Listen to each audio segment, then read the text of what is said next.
played So, contract in 2001. as of yesterday, a Goofy movie has celebrated 30 years. I can't believe it's been 30 years. 30 years that a Goofy movie has been out. April 7th of 1995. Right? Yikes. But there's a documentary out, and here's that trailer for that documentary.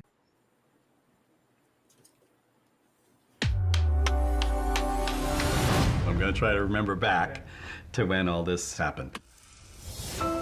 This is Kevin Lima, the director of the Goofy movie. I was a first-time director. I had a first-time head of story, first-time lead editor. I thought we had the opportunity to make a John Hughes movie in animation. Let's make a movie that is about contemporary teenagers, as opposed to what feature animation was doing, which was all talking animal movies and fairy tales, even though these are kind of talking animal movies. All right, guys, let's do this. Jeffrey Katzenberg was talking about going on a vacation with his daughter, and they weren't quite getting along. And he thought that might be an interesting subject matter for the story of Goofy and Max. A father who's worried about his son and where he's going. I know there were production challenges. We were doing it in reduced sort of capacity. When you look back in time at it, there's something, pretty magical about the whole thing. The magic trick animation is getting you to feel for it. There is that universal connection people end up having. You can't ask for more than that. I would love to have them be moved by who Goofy is and by how he relates to his son. To adventure! Disney didn't know what they had. It was different. Okay, this is cool. It's the voice of a generation.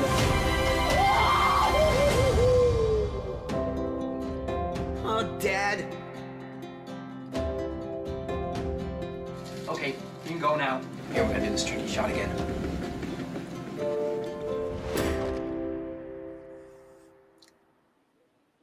You can currently catch that one on Max as well. 30 years though for this film, and it still hits. It still hits. No, that's the blackest parts of a lot of really people's soul. good. It's a really good movie, honestly, and the sequel was good too. So, yeah. And I'm not gonna lie to you, I haven't seen a cheese pizza pool look that good. Sorry. You know what's crazy? Because I know Spartan was about to be like, "Oh, I hear your keyboard." I had literally wrote in the chat before sending it the best cheese pizza, and then you said it, so I'm not even gonna write it. I was so mad that pizzas. I am still mad that we have yet to invent a pizza that gives us that same pull in that doggone movie. Then the fact that the sequel technically turned 25 like a month before, back in February, but also how the turntables, because I did not realize this came out the same day as Bad Boys, the first one, when Will and Martin were at the height. Yeah, when Will and Martin were at the height of their careers. And now here we are 30 years later. Everybody forgot that movie. Well, nobody really talked about it being the anniversary. It was all surrounded by this. Yeah. Well, I mean, it's a Disney movie. Yeah. But did anybody watch it? Plus, Bad Boys still has movies coming out somehow, but it has. But when you both share the same anniversary, and the theater, the one that technically bombed is now getting all the praise on what is technically both y'all birthday. Y'all are sharing the cake at the birthday party, but they got the bigger name written on it this time. But knowing that information that's like, dang, no wonder they didn't do that good at the movies, because you had Will Smith, who just come out the Fresh Prince. You got Martin Lawrence, whose show actually started around the time of his show is 2 seasons in. Before that, So it was like, okay, I can understand why why we didn't really hear about y'all, because that movie was dominating. That's when I was like 19, and there's no, even though I still watch the Goofy movie, I still watch Bad Boys. Yeah, but never once thought about any of it, because I'm just like, oh, you had a Goofy movie. Goof Troop was still a cartoon that was on the network, so it didn't dawn on me then about, oh, one is a box office bomb, and I wouldn't have thought about that bit. Even when did anybody watch what are y'all two snickering about? Because what a show quote said, now I feel old. Which part? Shoko just said I was 2 at the time. No. I She was negative -2. I Oh was my not. God. I was April 7th. April 7th, I was a month and 5 days old. That's crazy.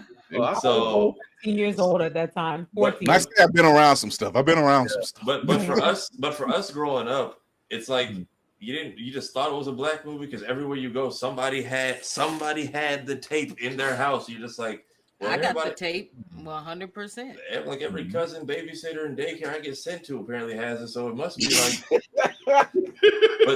but fine. So did anybody watch the doc yet? I have not watched. I have not. No. Okay, so I will say finding out that so the movie technically was in the green, but I don't. But to them it was technically a bomb.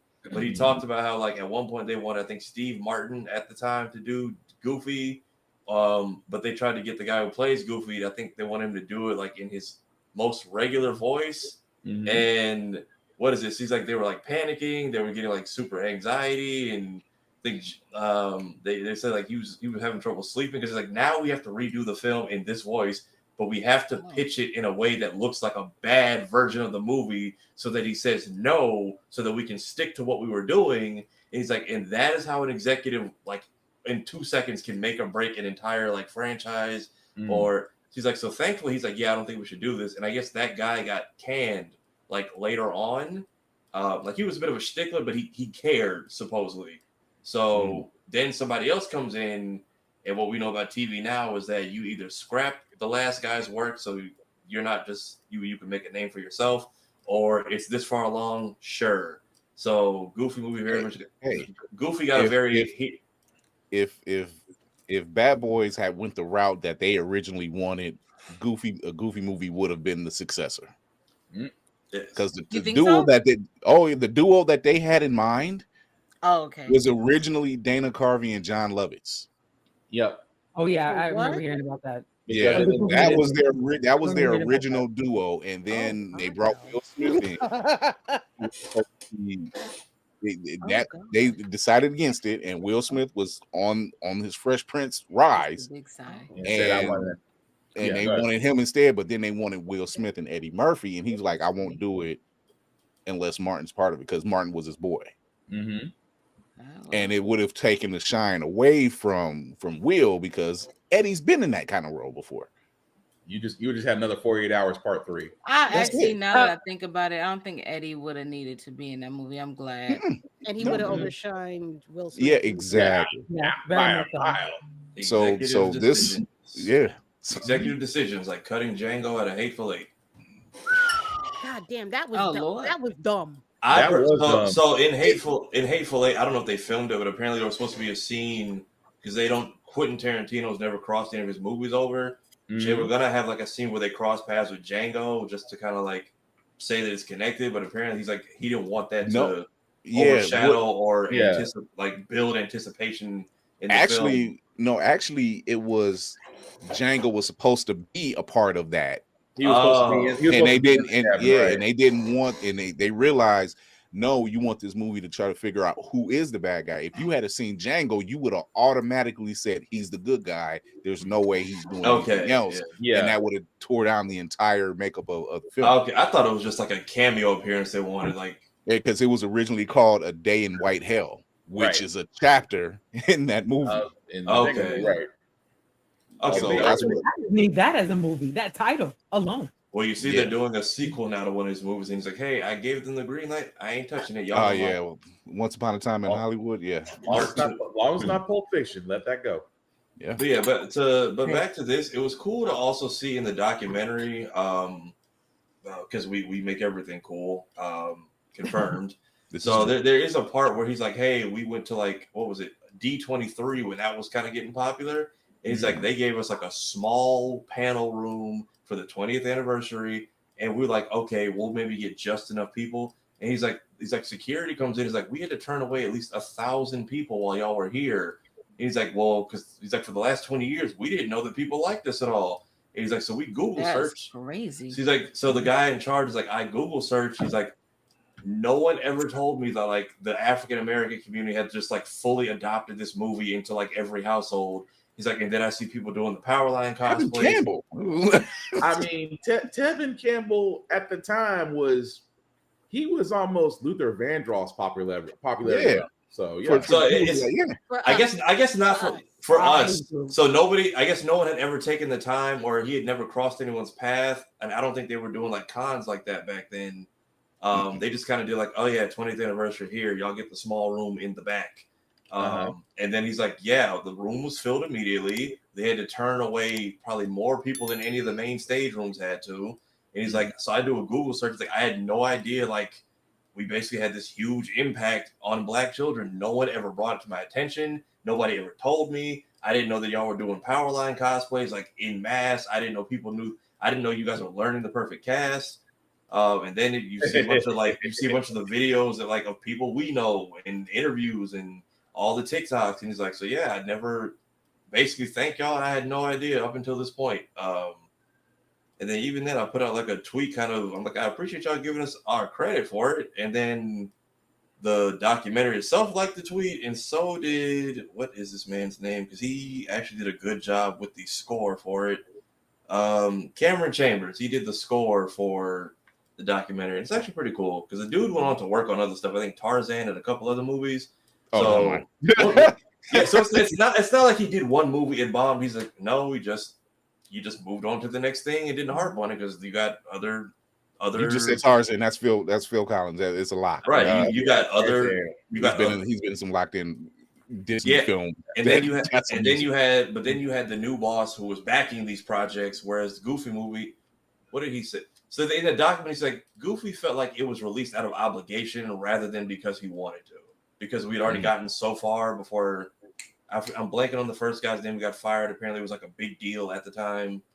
But at that point, it's like, do we still have a job? Are we still making a movie? And it's like, it feels very much like they released it because we were already there versus like they wanted to see what it would do. It's like, and then Bad Boys came out. So that happened. Yes. That's crazy to think about.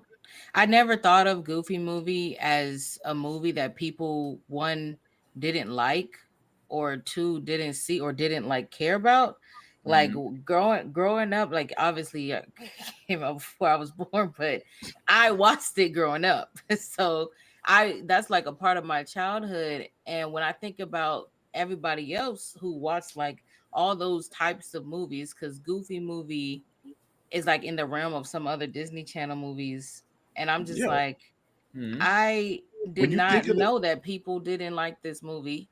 So when it first came, I think it's within the Black community, especially, that we see that we just like we like these movies. You don't hear, especially at that particular time, you don't hear, oh, it bombed, oh, it didn't make that. We didn't have the information like we do now, so you just like, I like the movie, and it is what it is. So you don't realize, like you said, Shoko, you don't realize the effect it truly has. You just like, oh, this movie, they said this about Avengers Age of Ultron. Oh, it bombed. But you look at how much it made, and like, thank you, Trey. It didn't bomb.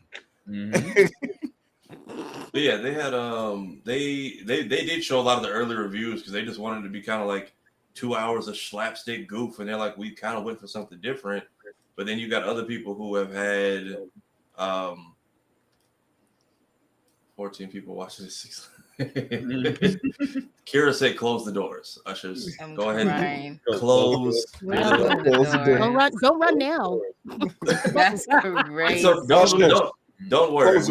We will wheel the ATM in the building. It's okay. That's insane. Go get the Cash App tap from out the back. We'll wheel it up front if anybody wants to pay. We do take Apple Pay as well. But yeah, you see all the early reviews. Why take the goof out of Goofy? This should have just been a Goof Troop follow up.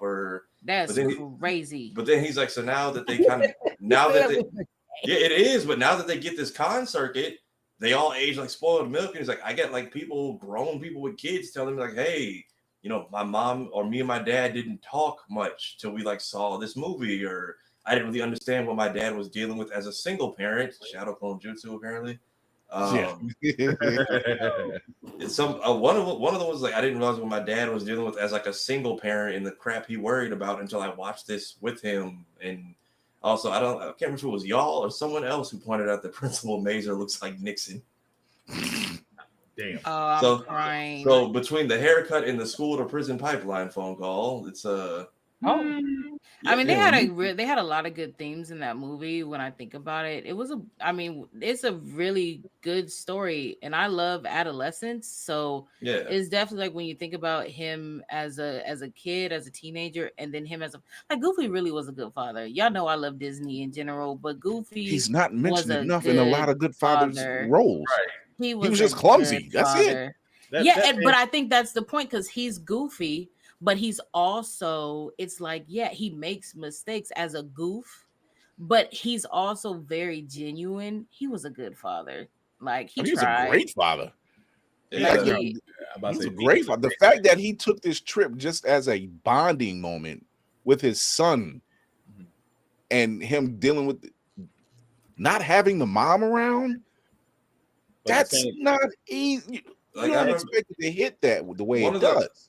They dropped a video for I think the 30th anniversary on the Disney YouTube channel, and he was saying like one of the scenes I didn't really originally like, but is like apparently a lot of people really hit with is the hot tub scene. He's like, which sounds weird saying it out loud, but he's like, but you kind of take.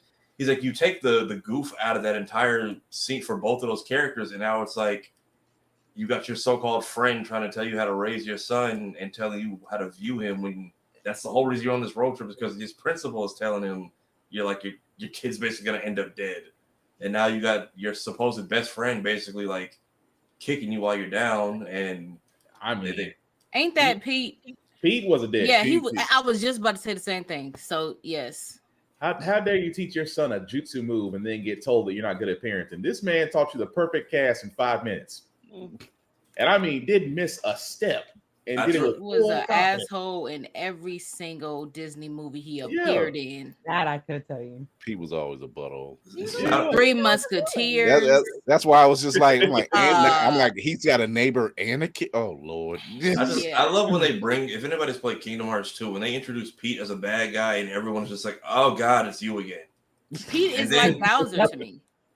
Thank you. Yeah, that's good. So they take you back to Steamboat Willie for one level where he's kind of just like Mickey's boss, and he's not necessarily he's not necessarily evil, and they're just the end result of the world is like, Pete wasn't always a dick. At some point, we got color, and he just became that. So he was like second or third in command as far as being the evil person. Yeah. But it's a nice little heartwarming doc, and then seeing how they kind of rolled it out, sending people like cassette tapes and stuff. Like I give Cleo his credit. Like that was one of the first times. That was a beautiful. That was a nice, right? But from what he told us, which is like, I just imagined back then to have a song like that, you would have had to promote it with a music video while you were on tour. This flex. I've been wanting to do that video since I was in second grade. I don't know how all you guys felt when you first watched a Goofy movie, but seeing Max take over the auditorium at his school and have that little moment, like that's something I was like, oh, I want to do that. Obviously, I never interrupted. I never did that.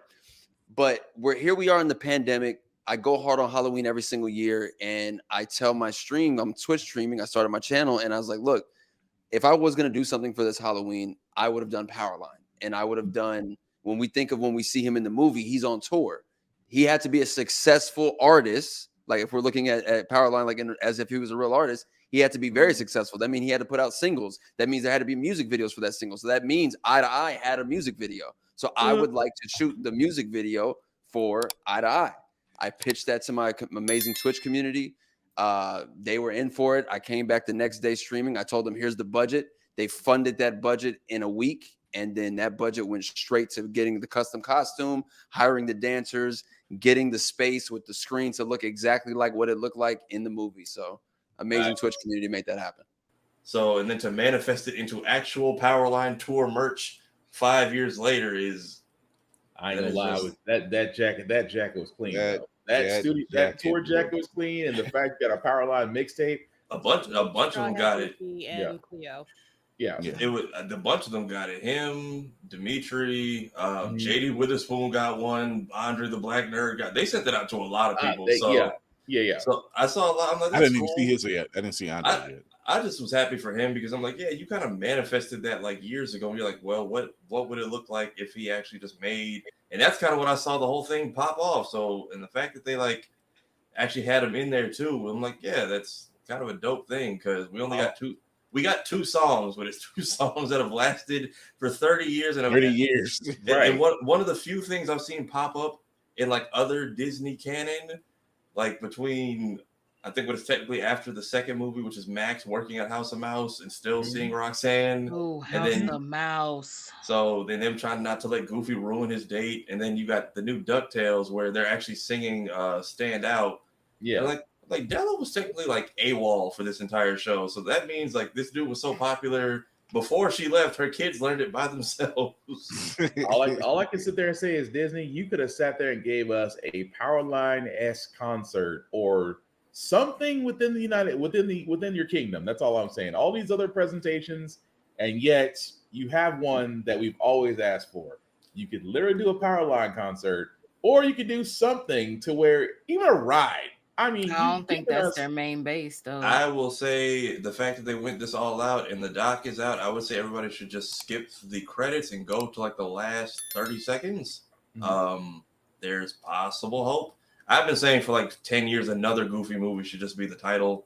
Max. Yes, Max has a kid. Max has kids. Kind of like a Blackish situation. Max and PJ both have kids, but they're and Max's kid acts like his dad. And and both of them kids' dads now live with them, so it's 3 generations. I'm giving out too much. I'm working on something. That would be funny. Goofy as a grandpa. Grandpa Goof and Grandpa Pete and PJ finally. It writes itself. Anytime. It's the you can stop. He keeps going. It was supposed to come out. Yeah, it was supposed to be out like 2 days ago. You can still do it, but not. It's not. It's for my part. It's done. I'm waiting on somebody else. Oh. Not to sound like you got a whole bunch of pent up frustration. Yes, it really when you give somebody a damn near month and a half notice. Yes. Yes. Okay. Use your anger. I operate. Look, the way we sister. operate in this ship, the way we operate on this ship, we know in this camp, we know how it is because we're just like we were done. Come on, like anybody outside our camp, we're just like amateurs. But yeah, like it. So like my sister's done with her part. If I still have the boards, I might show you when we're done here. But yeah, I think they may, depending on how this doc does, do something else because they did give us like a little idea of what they'd be willing to do at the end. But even then, that's like far-fetched. But still, the fact that they you should have just called Mr. Thomas himself. Corbin Bleu's Powerline was cool in concert. Mm-hmm. Didn't know y'all still had him in the pocket. He's still riding on the High School Musical residuals. He's good. That's what I'm saying. So I was surprised he came back for that, but they got him like in the costume and everything. So it's a nice little love letter to a movie that has stood the test. That a movie that's aged well, and the audience has recognized it, and the people who made it finally have turned around and realized there were flowers being thrown at their back the whole time. Yeah. Right. We are going to take a break. When we come back, we are going to be talking about the evolution of anime from film and television and now streaming. There are a lot of classics. Don't worry, we're not covering them all, and no, Bleach and DBZ may not be on the list. We're talking movies, we're talking slice of life, we're talking all of them, what it means, the impact on the culture. Jesus. The impact of anime on the culture is something. But we will be right back. Stay tuned. Have some fun. Let's reach out